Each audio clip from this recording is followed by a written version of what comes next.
Namami शमीशान निर्वाणरूपं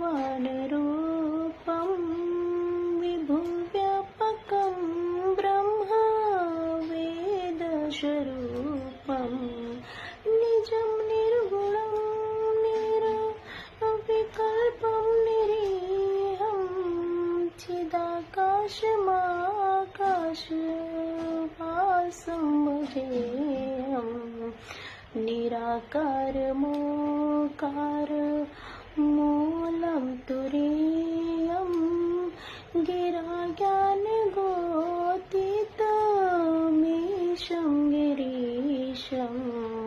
Namami शमीशान